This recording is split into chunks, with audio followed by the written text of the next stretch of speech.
దేవునికి స్తోత్రం. దేవునికి స్తోత్రం. నీవు సక్సెస్ అవ్వాలంటే ఏం చేయాలి? ఈ రాత్రికాల సమయంలో దేవుడు మాట్లాడుతూ ఉన్నాడు.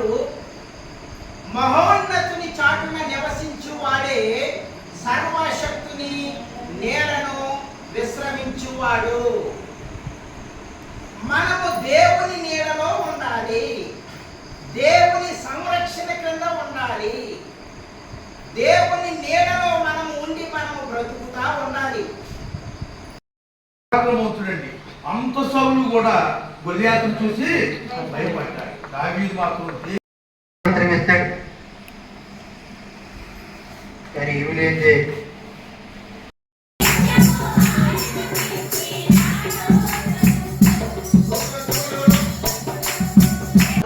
దేవుని ప్రేమించు వారికి అనగా ఆయన సంకల్పము చొప్పున పిలువబడిన వారికి మేలు కలుగుటకై సమస్తమును సమకూడి జరుగుచున్నవని ఎరుగుదుము.